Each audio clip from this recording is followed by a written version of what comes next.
오늘은 의견 충돌이 일어났을 때라는 제목으로 잠깐 말씀을 나누려고 하는데요. 이 본격적으로 이 말씀 들어가기 전에 먼저 이 앞에 14장 이 1차 바울과 바나바의 전도 여행이 마무리되는 장면을 좀 볼 필요가 있거든요. 우리가 읽은 15장 1절 앞에 14장 26절 한번 볼까요? 거기서 배 타고 안디옥에 이르니 이곳은 두 사도가 이룬 그 일을 위하여 전에 하나님의 은혜에 부탁하던 곳이라. 그들이 이르러 교회를 모아 하나님이 함께 행하신 모든 일과 이방인들에게 믿음의 문을 여신 것을 보고하고 제자들과 함께 오래 있으니라. 아멘. 이렇게 말씀하는데요. 이제 바나바와 바울이 전도 여행을 떠나서 이제 다시 안디옥 교회에서 출발했잖아요. 안디옥 교회에서 출발해서 파송을 받아서 한 바퀴를 돌고 다시 안디옥 교회에 이르렀다, 이렇게 말씀하고 있습니다. 이 1차 선교는 굉장히 놀라운 시간이었을 거예요. 이방인들에게 복음이 열린 것도 얼마 되지 않았고요. 선교를 처음 이렇게 가서 이걸 경험하다 보면 정말 복음의 능력, 말씀의 능력이 놀랍거든요. 이제 단기 선교를 나가보신 분들이 있겠지만 아마 정말 잊을 수 없는 선교가 처음 선교 나갔을 때일 것입니다. 처음 여행 갔을 때보다, 여행도 뭐 기억이 많이 남지만 저도 1997년도에 일본으로 처음 단기 선교를 갔을 때 잊을 수가 없거든요. 일본 삿포로에 선교에 대한 하나님의 엄청나고 뜨거운 영혼 구령의 부르심을 전혀 주지 않으시고, 대학교 1학년 때 오직 나는 비행기를 한번 타보리라 라는 아주 순수한 열정을 가지고 알바를 해서 돈을 모아서 선교를 가서 하나님이 거기서 저를 만지시고 깨트리셨던 일들은 잊혀지지가 않아요. 갔다 오고 나서 제가 한 15일간의 일본 삿포로 단기 선교를 끝내고 돌아오기 전에 하나님 앞에 결단하며 기도드린 게 있어요. 하나님, 제가 반드시 내년에 여기 다시 오겠습니다 라고 하나님 앞에 결단의 약속을 드렸어요. 여러분 믿어주세요. 진짜 순수한 열정이었어요. 비행기를 또 탈라 그러나 이게 아니라 정말 주신 은혜가 너무 크니까.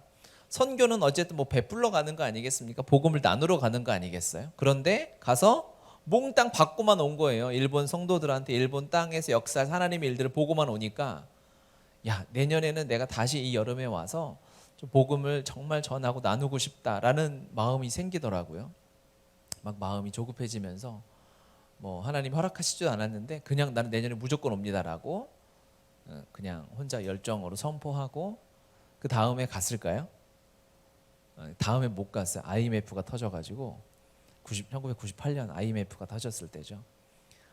제가 다니던 대학교도 막 부도난다 그러고, 그래서 일단 한국의 경제 자체가 너무 어려워져서 단기 선교팀을 제한하게 되었어요. 그래서 최초로 제가 다니던 선교단체 캠퍼스에서 일본 단기 선교 지원을 한 15명 이렇게 했는데 지원자가 평소보다 엄청 많았어요. 왜냐하면 IMF가 터지고 한국이 단기 선교 오기 어려운 경제 상황이 되니까 일본 교회에서 단기 선교의 비용을 절반을 대주기로 한 거예요.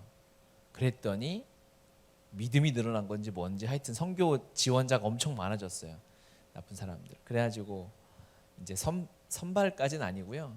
이렇게 면접 같은 걸 보면서 단기 선교 갈 사람을 한 캠퍼스당 4명으로 제한하는 거예요.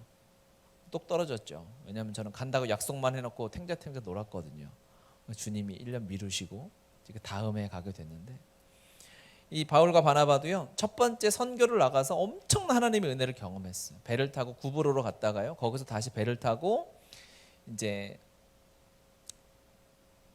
하나님께서 허락해 주신 이고니온 또 더베까지 왔다 하나하나 가면서 죽을 고비도 만났지 않습니까? 하지만 놀라운 하나님의 기적들을 경험하면서 다시 배를 타고 그 길로 돌아와서 다시 왔습니다. 엄청나게 큰 은혜와 감동과 감격 속에 이 바나바 바울이 있었을 거예요. 그러면 어땠을까요? 다시 바로 또 선교를 나가야 되지. 할 일이 너무 많잖아요. 복음의 능력을 확인했습니다. 그러면 쉴 때가 아니라 더욱 열심히 하나님 앞에 복음 들고 열방을 향해서 달려나가야 될 때 아니겠습니까? 그런데 28절에 보면요. 14장 28절 27절 그들이 이르러 교회를 모아 하나님이 함께 행하신 모든 일과 이방인들에게 믿음의 문을 여시는 것을 보고하고 함께 간증하고 나눈 거예요. 우리가 선교를 나갔는데 중간에 마가는 토끼였지만 너무 놀라운 일이 있었다. 막 얘기를 하고 막 은혜가 넘치는 거예요. 그리고 28절 제자들과 함께 오래 있으니라. 사실 여기 지금 제자들과 함께 오래 있을 시간이 아니라 뭐 해야 될 때냐면 빨리 복음 들고 또 나가야 되잖아요. 당장 뛰쳐나가서 전도하고 온 지역도 돌아봐야 되지 않겠어요? 한 번 전도한다고 끝이겠어요? 가서 이 1차 선교 여행이 보통 뭐 한 10년씩 이렇게 한 게 아니라 3년에서 5년이 안 되는 시간 짧게 갔다 온 거기 때문에 더 가서 복음 전하는 사람도 살려야 되죠. 또 복음 듣지 못한 사람들에게도 복음을 전해야 한단 말이에요. 그런데 제자들과 함께 오래 머물러 있었어요. 바울과 바나바가. 전 이 장면이 조금 의아했어요. 우리 생각으로는 지금 여기서 쉴 일이 아니라 우리도 가끔 선교사님들이 이제 선교 대회나 이런 거 있으면 한국에 들어오시잖아요. 그러면 잠깐 선교 보고를 하고 너 후원도 받고 이러면서 빨리 나가야 될 거 아닙니까? 근데 가끔 제가 여의도에 있을 때 보면 분명히 지난달에 봤는데 이번 달에도 있는 선교사님이 있어요. 그리고 다음 달에도 있어요. 뭐 하시냐 그러면은 뭐 이렇게 얘기를 하는데 지금 한국에서 쉴 때가 아니라 현지에서 지금 영혼들을 만나고 살려야 될 때 아니겠어요? 그 생각을 했는데 이것도 비슷한 상황이지 않을까 싶어요. 지금 제자들과 함께 오래 있으면서 여기는 자기네 집 같은 곳 아니겠습니까? 베이스 캠프잖아요. 달려나가서 일해야 될 때인데 왜 하나님이 여기를 머물게 하셨을까? 는 생각을 묵상을 해보게 되었는데 이때는 지금 복음의 능력을 확인했기 때문에 또 열방으로 달려나가서 복음 전할 때가 아니라 잠깐 멈춰야 될 때인가 보다라는 생각이 들더라고요. 바울과 바나바의 감정이입을 해보면 너무 신났을 것 같은 거예요. 그리고 예수님 믿다가 자기가 맨날 돌로 쳐서 그리스도인들을 죽이다가 돌 맞아서 죽을 뻔했잖아요. 그 감격이 얼마나 크겠어요. 그 은혜와 그 간증이 넘쳐나는 거죠. 그러니까 그 열정에 타올라서 이제 또 2차 선교 여행을 바로 떠나면 이때 뭐 하죠? 이때 사고 치는 거예요. 하나님의 말씀과 부르심 따라서 막 가야 되는데 그냥 자기 열정과 하고 싶은 마음이 막 벅차면 주님이 일하시려고 하는데 주님 지금 도움이 필요 없다고. 내 열정이 지금 충만하니까 내가 할 테니까 주님 쉬시라고 막 이럴 수도 있는 상황이 되지 않았을까. 그래서 제자들과 함께 오래 있는 시간이 아마 필요했을 것입니다. 하나님의 일은 인간의 열정하고 절대 정비례하지 않습니다. 오히려 반비례할 때가 많은 것 같아요. 인간의 열정과 열심의 불이 다 꺼졌을 때 이제 하나님을 할지도 못하겠다라고 싶을 때 그때 하나님이 엄청나게 일하시는 것을 성경에 많이 볼 수 있죠. 모세가 대표적인 예 아니겠습니까? 청년의 모세는 하나님을 위해 살고 싶었지만 살인자가 되었어요. 유대인들을 박해하는 그 사람들을 그 현장에서 불의를 참지 못해서 사람을 때려 죽이는 살인자가 되어서 광야로 쫓겨나서 그곳에서 40년을 지내고 나서 80이 된 모세는 힘이 없을 거 아니겠습니까? 말도 잘 못하고 혀가 뻣뻣해져서 말도 잘 못하는 상황이 되었을 때 역사상 최고의 지도자가 되는 것이죠. 다윗도 마찬가지겠죠. 다윗이 기름 부음을 받고 기름 부음을 먼저 받았어요. 하나님 바로 쓰시지 않는 거예요. 부르심 딱 하나 주시고 내가 너를 쓸 거야. 약속 딱 주시고요. 이 약속이 성취될 때까지는 시간이 있는 거예요. 이 시간을 약속을 받은 자와 받지 않은 자는 살아가는 태도가 당연히 달라지겠죠.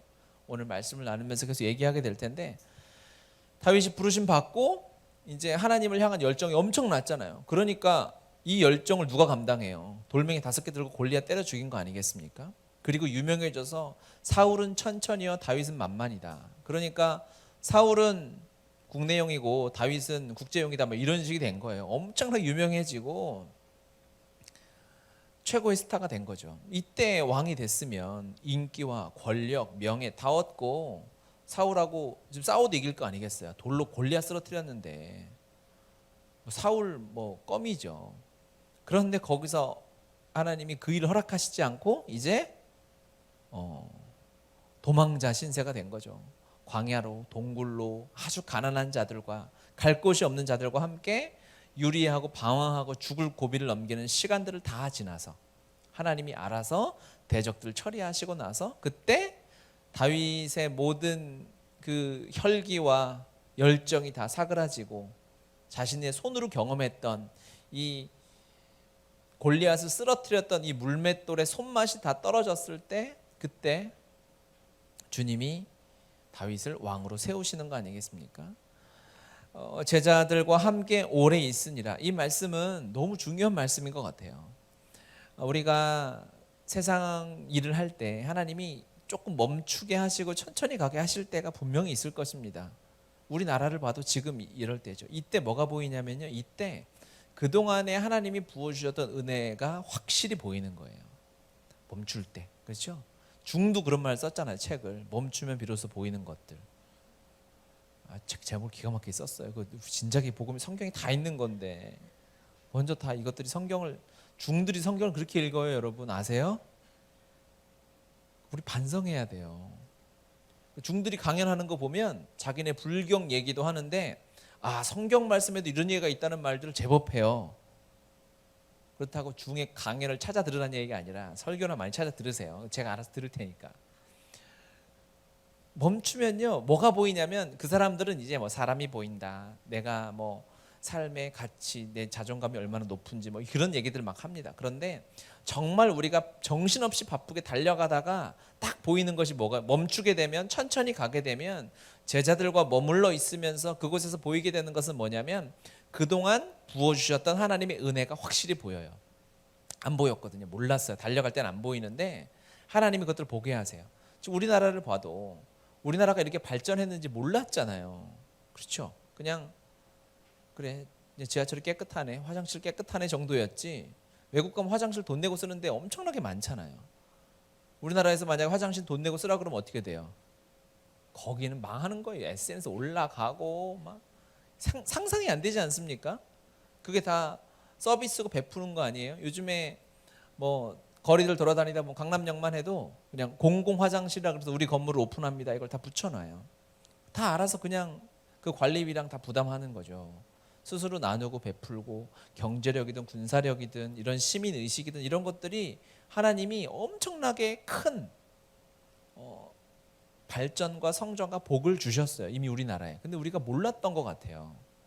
저도 몰랐어요. 저 때만 해도 그냥 언제나 우리나라는 개발도상국이고 중진국이다.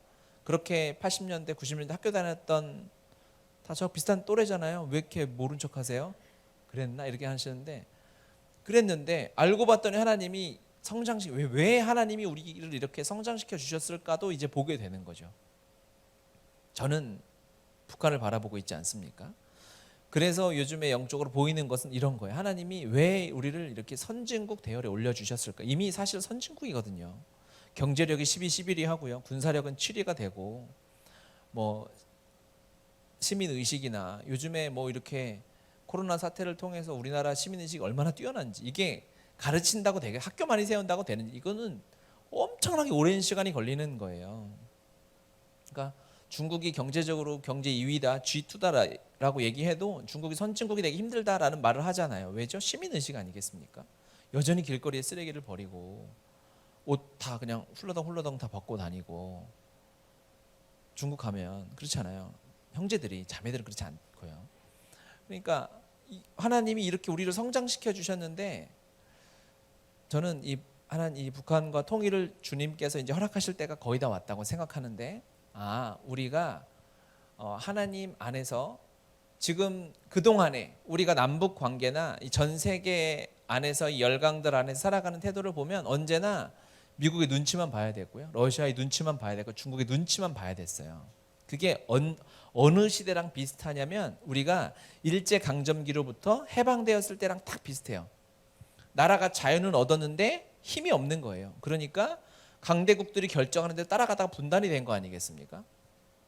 이제 이 분단이 하나 되려면 하나님께서 우리나라 자체 우리가 그렇다고 미국을 제끼고 중국을 제끼고 그런 게 아니라 그들과 동등한 자리에서 하나님이 주신 우리나라의 이 큰 복을 가지고 그대로 이야기하고 동등하게 말함으로써 이 남북이 복음으로 통일되는 것을 주도적으로 이끌어갈 때가 온 것 같다는 생각이 들더라고요.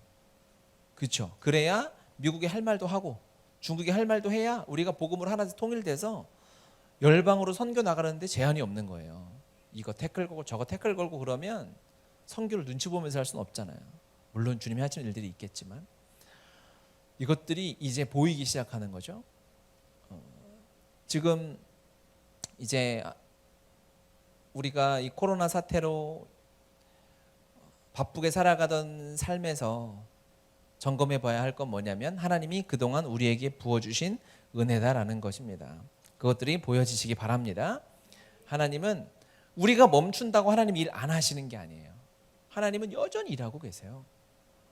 그렇죠. 하나님 움직이시는 분이시고 쉴 수 없는 분이세요. 모든 영혼들이 이 복음을 듣기까지 구원에 이르기까지 쉬지 아니하시고 일하시는 하나님이시기 때문에 우리가 멈춘다고 하나님이 우리를 멈춰 세운다고 하나님의 나라를 걱정하고 전전긍긍할 일이 아니라 우리가 먼저 이때 하나님이 일하심을 보는 시간을 가져야 될 줄 믿습니다.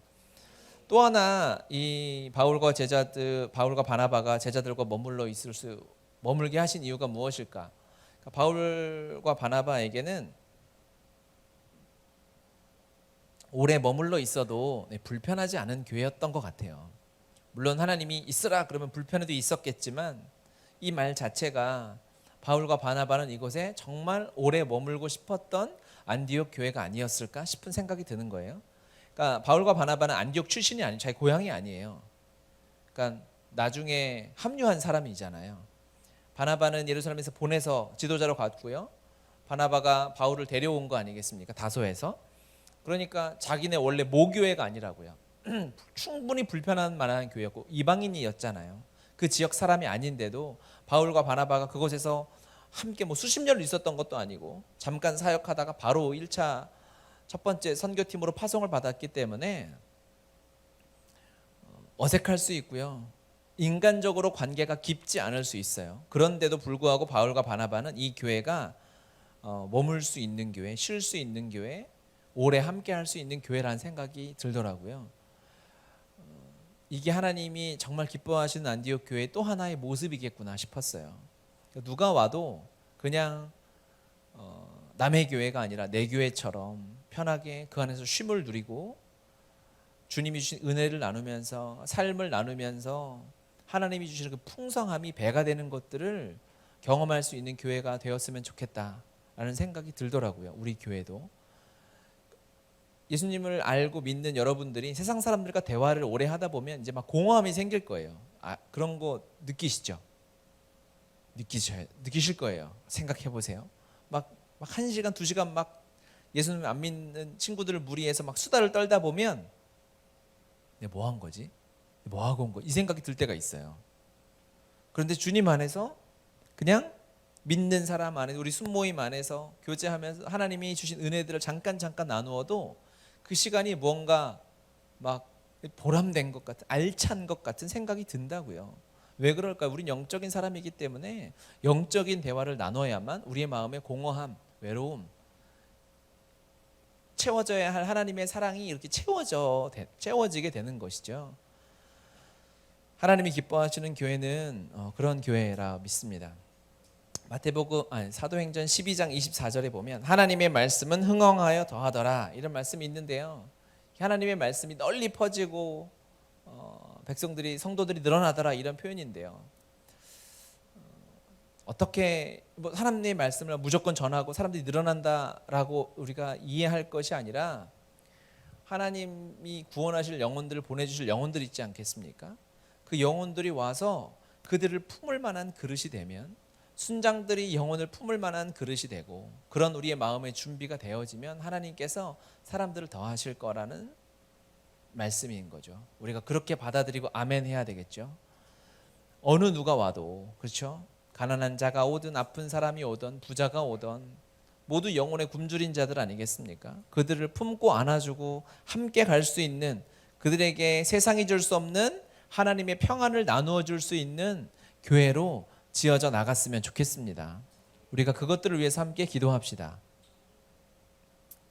기도하자고 해서 마치는 건 아니에요. 몇몇 분들이 일어나려고 그러는데 앉아 계시고 이제 서론. 자, 다시 본문으로 이제 돌아와서 이제 돌아온 이야기를 끝냈고요. 15장으로 오면 여러분 성경에도 제목이 예루살렘 회의다 이렇게 되어 있을 거예요. 안디옥 교회에 돌아왔는데 안디옥 교회에 왔는데 어떤 사람들이 유대로부터 내려와서라고 1절에 얘기합니다. 유대에서 내려온 몇몇의 사람들이 있었던 거예요. 율법에 아주 뛰어난 사람들이겠죠. 그런데 그들이 와서 뭐라고 얘기하냐면 이방인들에게 복음을 전해.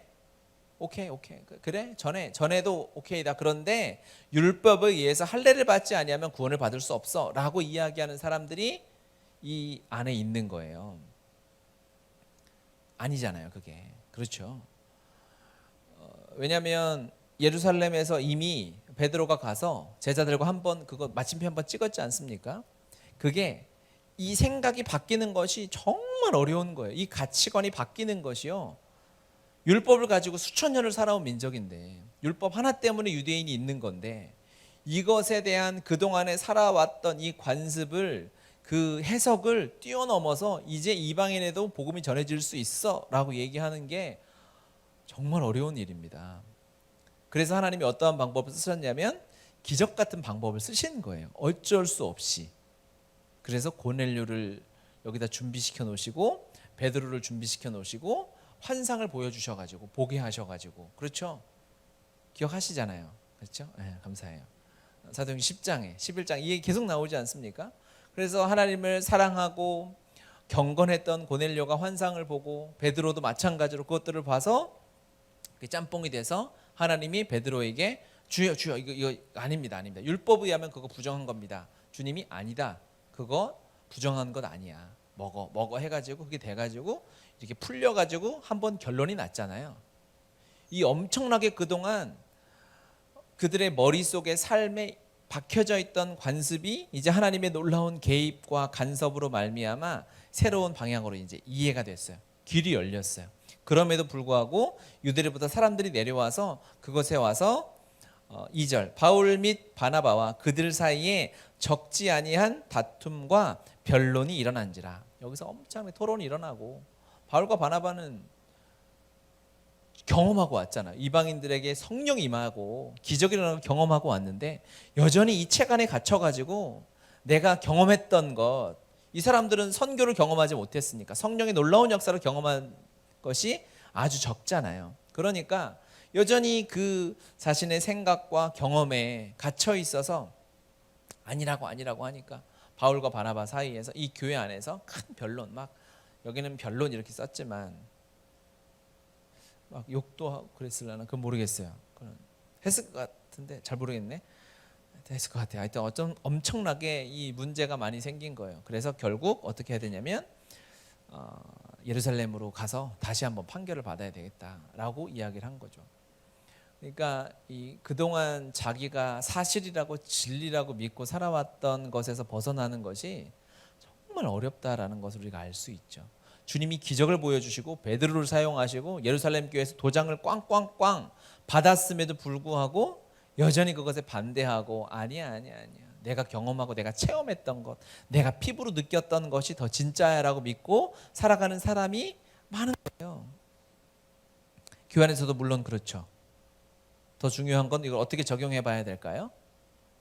예수 그리스도와 함께 죽고 부활한 우리의 삶에 적용해 봐도 그대로 답이 나옵니다. 예수님이 여러분 안에 사시잖아요.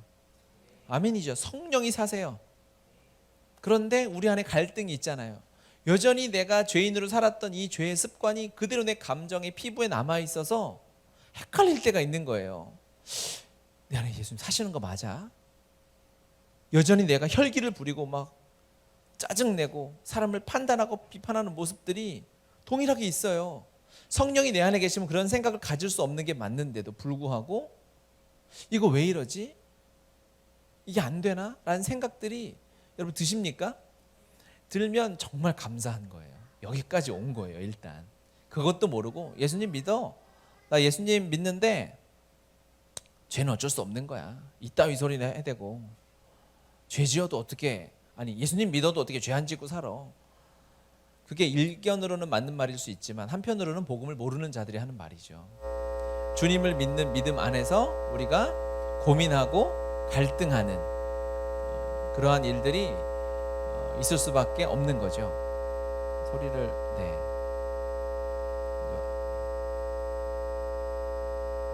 유튜브로 나가는지 모르겠는데 약간 방송 사고가 났는데 해결했습니다. 항상 거기 앉아 계세요. 아시겠죠? 멀리 떠나지 마시고 언제 무슨 사고가 일어날지 모르니까 상훈 집사님 항상 거기 벽에 붙어가지고 앉아 계시면 우리가 말씀 안에 이 고민을 처절하게 해야 되는 거예요.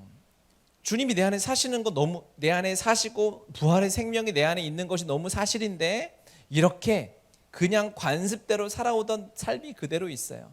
그렇죠? 그러면 그 나의 이 습관적인 죄, 생각, 죄된 모습과 이 진리가 계속 부딪혀서 변론하는 일들이 있을 거예요. 여러분 이거는 너무 감사한 일이에요. 이게 부딪혀서 씨름하고 고민. 바울이 계속 평생 그 고민을 했거든요. 그렇죠?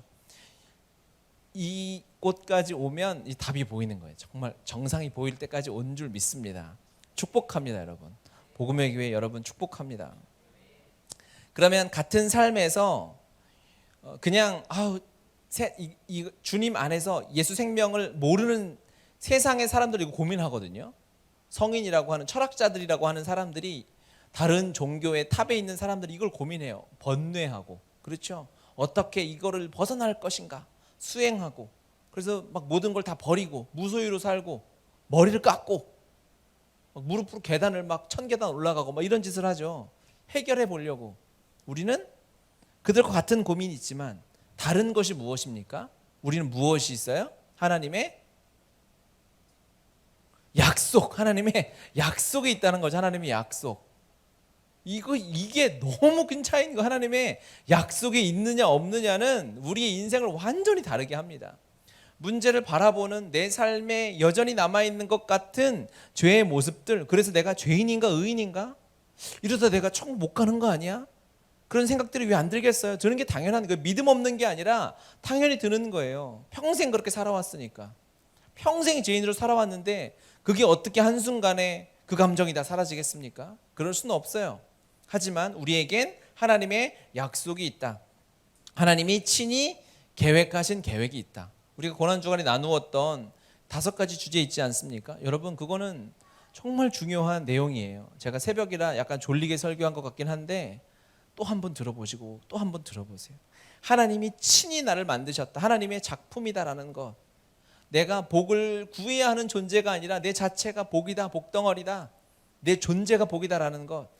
내 값이 연봉 얼마에 팔려가는 인생이 아니라 예수님 짤이다. 그리고 나를 통해서 하나님의 영광이 이 땅에 가장 놀랍고 찬란하게 나타난다. 그 증거가 십자가다. 이 이야기들 나누었지 않습니까? 이것을 가지고 있고 여러분 알고 계시죠? 이것이 아멘 되어지죠? 그러면 우리의 결론이 달라지는 거예요. 세상 사람들은 그렇게 해서 고통을 벗어나려 하지만 우리는 죄를 벗어나고 고통을 벗어나는 정도로 사는 것이 아니라 우리가 이 하나님의 약속에까지 이르를 수밖에 없는 존재라는 것이 우리에게 진리이고 이것이 결론입니다. 그래서 진리가 우리에게 결론되어지는 거 아니겠습니까? 결론이 달라지면 살아가는 과정이 달라지는 거예요. 결론으로 이렇게 살 건데 우리가 예수님처럼 살 거고 하나님의 완전한 복의 충만함으로 내 삶을 보면 십자가의 영광이 드러나는 삶으로 살 건데 그러면 과정은 잠깐이구나. 이걸 통해서 우리가 더 예수님께 다가가겠구나 라고 생각하게 되는 거죠. 이게 없는 사람들은 어떻게 할까요? 고통스러운 거예요. 무조건 고통스러운 거죠. 그냥 한탄하게 되는 것이고 그냥 원망하게 되는 거예요. 하나님의 약속을 아는 자는 결론이 달라집니다. 그렇기 때문에 세상 이 약속이 없는 사람들은 뭘까요? 행복의 기준이 딱 정해져 있어요. 몇몇 그룹에. 그렇죠? 돈이 많은 사람, 어느 한 곳을 위해서 무작정 달려가는 거죠. 그러니까 이 세상 사람들이 정신없이 한 곳을 향해 달려가잖아요. 성공을 위해서, 부를 위해서, 명예를 위해서, 잘 살기 위해서. 하지만 우리는 그곳을 향해 달려가나요? 아니죠. 우리는 어디를 향해 달려갈까요? 르심. 무슨 르심? 부르심. 여러분 오늘 100점 다 맞췄어요 지금. 약속도 맞췄고 부르심도 맞췄어. 우리는 세상 사람들이 생각하는 목표를 향해 달려가는 인생이 아니라 부르심을 향해 달려가는 거. 그러니까 방향이 다른 것 같지. 너무 당연한 거예요 여러분. 왜 세상 사람들과 내가 다른 데로 가는 것 같지? 당연한 거. 우리는 부르심 따라가기 때문에 그래요. 세상 사람은 돈 따라가잖아요. 너무 당연한 일이죠. 하나님의 계획을 모르니까 가장 만족감을 주는 그곳을 향해 거기 행복이 있다 생각하고 전력으로 뛰어가는 거예요. 당연한데 우리는 그렇지 않죠. 우리는 부르심이 있는 그곳을 향해 달려가니까 방향이 달라요. 속도도 달라요. 그러니까 우리가 누리는 기쁨도 너무너무 다른 것이죠. 할렐루야. 이 일을 위해서 성령께서 내 안에 임재하시고 좌정하시는 거예요. 이 안에서 계속 성령이 말씀하시고 이 부르심을 매일 아침마다 말씀으로 예배마다 확인시켜 주시는 거 아니겠습니까? 부르심을 향해 달려가는 여러분들 축복합니다. 아멘, 아멘, 축복합니다. 이 문제가 이제 발생해서 다시 예루살렘으로 이제 예루살렘 교회 이제 본부로 다시 모이게 되죠. 바울과 바나바 파송 3절 그들이 교회의 전송을 받고 베니게와 사마리아로 다니며 이방인들이 주께 돌아온 일을 말하여 형제들을 다 크게 기쁘게 하더라. 예루살렘에 이르러 그러니까 바울과 바나바가 예루살렘으로 이제 가서 이거 좀 판결 다 이 할례 문제 이방인에게 복음이 전해지고 할례와 구원의 관계에 대해서 다시 한번 이렇게 판결을 받고 와라라고 해서 보내졌는데 가는 동안에도 계속 복음 전하고 했던 거예요. 이게 복음 말릴 수가 없는 거죠. 틈만 나면 하나님이 행하신 일들을 전하게 되는 것이고 그러다가 이제 4절 예루살렘 교회에 이르러 교회와 사도와 장로들에게 영접을 받고 하나님이 자기들과 함께 계셔 행하신 모든 일을 말하며 바리새파 중에 어떤 믿는 사람들이 일어나 말하되 이방인에게 할례를 행하고 모세 율법을 지키라 명하는 것이 마땅하다 하니라. 이렇게 이제 바리새인들이 일어나서 얘기하는 거죠. 이방인들에게 복음이 전에 기적이 일어나? 그건 일어난 현상이니까 어쩔 수는 없는 거예요. 그런데 그들에게도 율법을 지켜야 돼. 돼지고기 먹 예수 믿으면 다 돼지고기 먹으면 안 돼. 족발 먹지 마. 이런 얘기를 하니까 충격적이잖아요. 고민돼. 예수님께서 믿어요. 이 고민이 막 들 만큼 율법을 먹는 것, 제사 드리는 것 이걸 다 주님이 휘장을 다 찢으셨는데 다시 제사로 돌아가고 율법을 통해서 우리가 은혜를 누리고 하나님의 방법은 깨달을 수 있지만 그 순종의 행위를 그대로 할 필요가 없는 거 아니겠어요? 성령께서 은혜의 시대를 열어주셨는데 그래서 다시 6절 사도와 장로들이 이 일을 의논하러 모여 많은 변론이 있은 후에 베드로가 일어나 이렇게 얘기합니다. 사도와 장로들이 다 모여가지고 또 계속 또 막 토론이 일어나는 거예요. 베드로가 이 환상을 보고 기적을 보고 하나님의 놀라운 하나님의 섭리 안에서 이 일이 가하다 옳다 이방인에게 복음이 전해지는 것이 이 은혜의 복음 차별이 없는 복음은 모든 열방에 모든 민족에 전해져야 된다라고 베드로가 이미 결론 내렸잖아요. 10장 11장에. 그런데 다시 또 변론이 일어나는 거예요. 만약에 이 베드로의 옛 성품에 의하면 어떻게 될까요? 여기서 변론이 일어나는 후에가 아니라 변론이 일어나기 전에 그들 다 무릎 꿇여 놓고 누르는 거죠. 야, 내 기적을 봤어. 입 열라고 할 때 입 닫게 하고 그렇죠. 베드로는 기적을 경험했는데요. 그렇잖아요. 베드로도 열정하면 베드로 따라갈 수 없잖아요. 사람들이 뭐라 하든 변론이고 뭐고 야 내가 기적을 경험했고 주님이 나한테 친히 말씀하셨고 이게 전부인데 뭐 또 변론하고 토론하냐 라고 할 법한데 저는 베드로가 여기서 이 변론을 잘 듣고 있었던 것이 너무 은혜였어요. 많은 변론이 있은 후에 이 후에가 아니라 전에면 이게 그냥 베드로인데 변론을 다 토론이 일어나고 사람들이 싸우는 것 막 그들의 마음을 풀어내고 승질 부리는 걸 다 참고 나서 베드로가 일어나 말하되 형제들아 너희도 알거니와 하나님이 이방인들로 내 입에서 복음의 말씀을 들어 믿게 하시려고 오래전부터 너희 가운데 나를 택하시고 라고 하는 거죠. 베드로가 여기서 참았던 거예요. 그 진리를 다 알아요. 결론이 이미 자기 마음 안에 다 나 있어요. 여기 사람들을 보니까 자기는 환상을 받지 않습니까? 주님의 음성을 들었잖아요. 그런데 사람들이 잘못한 것을 다 알고 있음에도 불구하고 베드로가 여기서 한번 참고 인내하고 한 스텝 멈췄어요. 21번 꾹 참은 거예요. 그리고 나서 베드로가 일어나서 설교를 하고 예수님의 동생 야고보가 일어나서 이 일들을 정리함으로 인해서 이 예루살렘 회의가 끝나게 되는 거죠. 더 이상 여기서 이제 이방인과의 할례 문제가 없어지는 그건 아니에요. 나중에도 바울 서신에 보면 계속 이 문제를 이야기하죠. 그러니까 이 죄의 관습들, 우리가 복음의 내 삶에 일어나는 복음의 역사를 보면 계속 평생 싸워야 할 일은 불명한데, 우리가 이 예루살렘 회의에서 주목해야 할 것은 이 베드로의 태도라는 거예요. 어쨌든 이 자리에 있었던 사람들 안에서는 결론이 난 거거든요. 감사하게도 어떻게 이렇게 날 수 있었을까? 베드로가 힘으로 눌러버릴 수 있었을 것입니다. 너 이거 잘못했어. 성경 봐봐. 내가 증언한 거 봐봐. 내가 경험한 거 봐봐. 이미 한번 우리가 회의해서 결론 난 걸 들어봐 하면서 눌러버릴 수 있었겠지만, 베드로가 여기서 인내하고 참아주고 견뎌주었어요. 이것이 베드로가 그 전에 없던 예수님의 성품이 베드로 안에 드러남을 보게 됐어요. 예수님의 온유함이 드러난 거죠. 참고 견디고 인내할 수 있는 건 대단한 힘이 필요합니다. 영적인 엄청난 근육이 필요한 거예요. 그러니까 기차가, KTX 같은 기차가 막 300km 막 달리지 않습니까? 그걸 멈추게 하는 브레이크는 어떠한 힘이어야 될까요? 제가 타는 자전거 브레이크 거기다 갖다 놓으면 멈춰지지 않아요. 큰일 나는 거죠. 브레이크 다 박살나겠죠.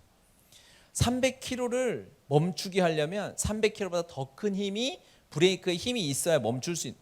인내와 온유는요, 남들을 참아준다는 것은 그들을 누르는 것보다 더 큰 힘이 있는 거예요. 그래서 온유함과 인내함과 절제함이 성령의 놀라운 역사인 거죠. 그렇다고 우리가 착한 그리스도인이니까 무조건 다 참아야지, 인내해야지, 모든 말을 다 꾹 눌러야 돼. 그러면 여러분 한이 돼요. 그래서 병원에 가든지 상담을 크게 받아야 되는데, 순서가 중요한 거예요. 그것들이 알아요. 그들을 말로 누를 수 있고 할 줄 알아요. 그러니까 숨을 참을 수 있다는 건 숨을 쉴 수 있는 능력이 있는 사람이 숨을 참을 수 있는 거거든요. 멈추고 인내하는 것은 성령 안에 깊은 교제와 예수님의 성품으로 함께 말씀 안에 훈련되어진 사람들이 남들을 인내해주고 참고 온유함으로 나갈 수 있는 거예요. 주님 안에, 우리 성도들 안에 그 예수님의 성품이 있는 줄 믿습니다. 아멘. 그래서 우리는 온유함으로 이 세상을 대할 수 있는 거예요. 그래서 이 멈추는 힘, 브레이크의 힘이 필요한 거죠. 남들 앞에서 한번 참아줄 수 있는 것, 쏟아버릴 수 있고 밟아버릴 수 있지만 거기서 멈추고 인내하고 들어주는 것, 그것이 그 문제 해결이 되는 경우가 굉장히 많고요. 그 사람들의 마음을 얻을 수 있는 방법이 되는 거 아니겠습니까? 여러분 다 이제 차를 타고 오셨을 텐데, 차에는 왼쪽에 브레이크가 있고 오른쪽에 악셀이 있잖아요. 아니 반대로 있나? 이따 여러분 테스트 해보세요. 아무거나 싹 밟아보세요. 그러면 뭐 알겠죠? 알게는 되겠죠. 사고는 모르겠지만. 그런데 여러분 요즘엔 거의 다 이제 오토로 운전하시니까 오른발로 다 양쪽을 밟잖아요.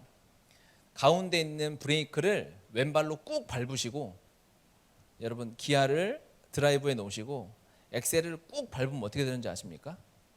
엑셀을 밟으면 웅 하죠. 차가 휙 나가죠.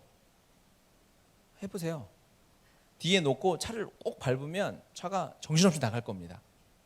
그런데 브레이크를 계속 밟고 있으면 절대 나가지 않아요. 차를 그렇게 만들어놨어요. 이따 갈 때 막 위에 웅웅거리겠네요. 갈 때. 저도 몰랐는데 차 한번 뭐 수리하셔 오신 분들이 알려주더라고요. 브레이크만 꼭 밟고 있으면 절대, 아무리 엑셀을 그 엔진 출력의 100%를 써도 브레이크가 그걸 다 제어할 수 있도록 설계되었다는 거죠. 하나님이 우리에게 주신 예수님의 성품, 온유와 인내와 절제는요, 우리에 있는 모든 혈기와 이 모든 악과 우리의 깡 성질을 다 절제하고도 남음이 있는 하나님의 놀라운 능력인 줄 믿습니다. 이것이 발휘되면 예수님의 향기가 그곳에 퍼져나가게 되는 것입니다. 이러한 사람이 있는 공동체가 진짜 복받은 공동체예요. 예루살렘 회의가 얼마나 아름답게 끝납니까? 결국 그들이 변론이 없이 그냥 눌러버리고 여기서 하나님이 천사가 임하셔서 할례 필요 없어 하면 그냥 끝인데, 그게 아니라 그들의 생과 관습, 평생 살아왔기 때문에 그것이 다뤄질 시간이 필요하거든요. 그들 이야기하고 생각을 내어놓고 토론하고 얼마든지 이야기하고 나중에 그것들이 그 안에서 이 온유함을 가지고 있는 리더로 말미암아 하나 될 수 있고 절제될 수 있고 한 공동체로 나아갈 수 있는 거예요. 우리가 그런 성품을 가지고 있다면 여러분의 가정은 진짜 복받은 가정이 되는 것입니다. 우리의 교회에 그런 리더들이 있다면 정말 아름다운 교회가 되는 거예요. 바울과 바나바가 오래 머물고 싶은 교회가 그런 교회가 될 줄 믿습니다. 지금 한국교회 필요한 건 뭘까요? 바로 이 온유함 아니겠어요? 우리가 금요일에도 기도했지만 한쪽을 응원하고 한쪽을 응원하는 사람들이 완전히 갈라져서, 그래서 교회에서 하는 말이 있어요. 교회에서 정치 얘기는 절대 하면 안 된다. 왜 하면 안 되는지 전 모르겠어요. 할 수 있죠. 생각이 다르면 이야기할 수 있죠. 그런데 우리가 왜 이걸 못하냐면 인내하고 대화하고 온유함으로 서로 안아주는 훈련이 되어 있지 않아요. 왜? 정치를 보면 무조건 싸우고 서로 물어뜯거든요. 밀림처럼, 정글처럼. 그런데 우리는 하나님 나라를 위해서 내가 생각하는 보수가 옳으냐, 내가 생각하는 진보가 옳으냐를 생각하고 기도하는 사람들 아닙니까? 여러분 관심 없어요? 에이, 난 관심 없어. 투표 찢어버렸어. 그게 아니잖아요. 우리는 정치를 위해서 기도하고 하나님이 주신 생각들을 가지고 있어야 돼요. 그리고 어떻게 하면 이 정치계가 하나님의 공의가 가득한 곳이 될지를 기도할 수 있어야 되죠. 정치에 대한 생각도 마찬가지입니다. 돈에 대한, 경제에 대한 생각도 마찬가지예요. 자녀를 양육하는 것도 마찬가지. 사람 인간관계 모든 영역에 있어서 하나님이 우리의 모든 생각을 다르게 하셨어요. 다 달라요. 같을 수 없어요. 다르지만 서로 인내하고 온유하고 대화하면서 진짜 사랑은 다른 사람을 사랑하는 거예요. 나하고 똑같은 사람을 사랑하는 건 사랑이 아니죠. 그건 자연스럽고 편해요. 나하고 맞는 사람들끼리 잘 지내는 거. 야구를 해도 같은 팀끼리 같은 편 하이파이브 하는 건 쉽죠. 그런데 나를 이긴 사람한테 가서 악수를 권하고 축하를 권하는 건 그건 쉬운 일이 아니거든요. 이게 훈련되어진 사람들이거든요. 우리는 이런 성품의 훈련뿐 아니라 예수 그리스도의 그 원형의 형상이 우리 안에 있기 때문에 우리는 일들이 가능한 줄 믿습니다. 무조건 참아라, 무조건 인내해라 라는 것이 아니에요. 여러분, 주님이 여러분 안에 있는 걸 확인하십시오. 이게 호흡하는 법이에요. 기도는 호흡 아니겠습니까? 주님과 기도하며 호흡하며 성령 안에 호흡하잖아요. 그러면 그들 앞에 숨을 참을 수 있어요. 그 능력이 있음을 알게 되어져요. 이 나라가 여러분으로 말미암아 우리 공동체가 정말 아름다운 공동체가 될 줄 믿습니다. 주님이 그 일을 하셨으면 좋겠습니다. 잠언 13장 10절에 보면 같이 한번 읽어볼까요? 교만에서는 다툼만 일어날 뿐이라 권면을 듣는 자는 지혜가 있느니라. 아멘. 교만한 자는 뭐가 가득하냐면 지식이 가득한 것 같아요. 그런데 겸손하고 온유한 자는 지혜가 가득한 사람인 거죠. 지혜는 지식으로만 되어지지 않습니다. 그렇죠? 많은 사람들과의 관계도 있을 것이고요. 그 앞에 기반에 깔려있는 하나님과의 관계와 교제, 주님을 왕으로 모시고 살아가는 그 삶에 진짜 지혜가 담겨져 있는 줄 믿습니다. 여러분, 하나님 안에서 하나님의 말씀이 지혜의 근본이라고 하시지 않습니까? 하나님의 말씀 안에서 지혜를 캐는 한 주간 되셨으면 좋겠습니다. 이 세상을 바라보며 영적인 통찰력을 주님이 성령께서 허락해 주셔서 갈 곳 잃어버리고 살아가는 세상 사람들에게 길을 제시하고 비전을 제시하는 교회로 우리가 또 한 주간 살아갔으면 좋겠습니다. 같이 기도하시겠습니다.